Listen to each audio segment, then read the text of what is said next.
యజమానుల నిలువెత్తు నిర్లక్ష్యం ఆరుగురి ప్రాణాలను సజీవ దహనం చేసేసింది. కేవలం 500 గజాల స్థలంలో ఎయిర్ కూలర్ల మ్యానుఫ్యాక్చర్ యూనిట్ నడుపుతున్నారు.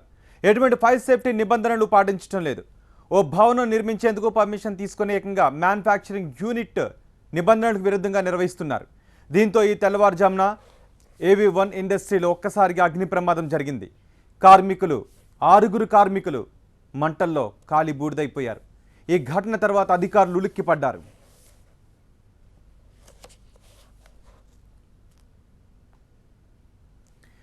హైదరాబాద్ శివారు రాజేంద్రనగర్లోని అత్తాపూర్లో భారీ అగ్ని ప్రమాదం జరిగింది.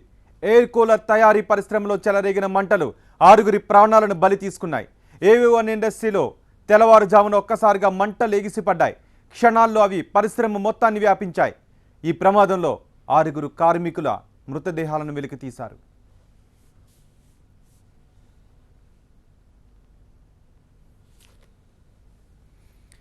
ఘటనపై సమాచారం అందుకున్న అగ్నిమాపక సిబ్బంది మంటలను అదుపులోకి తీసుకొచ్చాయి. ప్రమాదం జరిగిన సమయంలో 7గురు కార్మికులు పరిశ్రమలో ఉన్నట్టు ప్రత్యక్ష సాక్షులు చెబుతున్నారు. వీళ్లంతా బీహార్కు చెందిన కూలీలుగా గుర్తించారు. ఘటనపై కేసు నమోదు చేసుకున్న పోలీసులు ఓనర్ ప్రమోద్ను అదుపులోకి తీసుకుని విచారిస్తున్నారు. మంటలు చెలరేగిన సమయంలో పరిశ్రమకు తాళాలు ఉండడంతో కార్మికులను రక్షించడం కష్టంగా మారిందని చెబుతున్నారు. బయట తాళాలు వేయడంతో తప్పించుకునే మార్గం లేక కార్మికులు ప్రాణాలు కోల్పోయినట్టుగా చెబుతున్నారు. అయితే తాళాలు పగలగొట్టినప్పటికీ అప్పటికే పరిశ్రమ మొత్తం తగలబడిపోయిందని స్థానికులు చెబుతున్నారు. మరోవైపు ఈ ఘటనపై పోలీసులు విచారణ చేపట్టారు.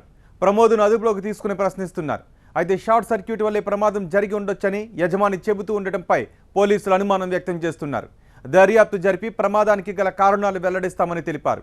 ముందస్తు జాగ్రత్తలు తీసుకోకపోవడం వల్ల ఈ ప్రమాదం జరిగిందంటున్నారు డీసీపీ పద్మావతి.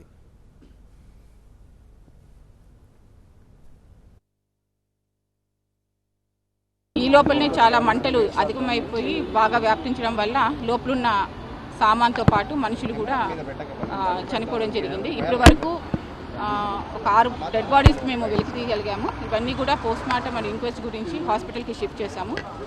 బేసిక్గా ఈ ల్యాండ్ లీజ్ తీసుకొని మిస్టర్ ప్రమోద్ అనే అతను నడిపిస్తున్నాడు. అతన్ని కూడా అదుపులోకి తీసుకోవడం జరిగింది. బేసిక్గా దీనికి తీసుకోవాల్సిన ఫైర్కి తీసుకోవాల్సిన లేబర్ ప్రకారం తీసుకోవాల్సిన ప్రికాషన్స్ ఏవి తీసుకోకపోవడం వల్ల జరిగిన యాక్సిడెంట్ ఇది. కాబట్టి దానికి సంబంధించిన కేసు మేము కట్టి ఫర్దర్ ఇన్వెస్టిగేషన్ చేస్తాం. హైదరాబాద్లో అగ్ని ప్రమాదం జరిగిన ప్రాంతాన్ని హోంమంత్రి నాయిని నరసింహారెడ్డి సందర్శించారు. ఈ దుర్ఘటనలో 6గురు చనిపోవడంపై ఆయన తీవ్ర ఆవేదన వ్యక్తం చేశారు. మృతుల్లో ఒక్కో కుటుంబానికి ఆపద్బంధు పథకం కింద 50,000 సాయం అందిస్తామని ఆయన తెలిపారు. గోడౌన్ యజమానులను అరెస్ట్ చేసిన పోలీసులు విచారణ జరుపుతున్నారని స్పష్టం చేశారు నాయిని.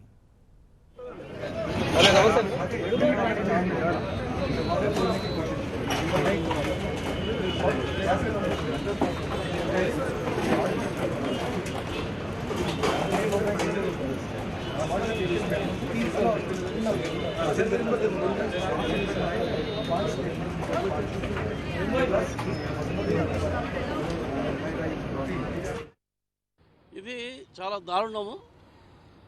ఎందుకంటే వీళ్ళు ఈ షెడ్ టెంపరవరీ వేసి అక్కడ భూసా పెడతారు.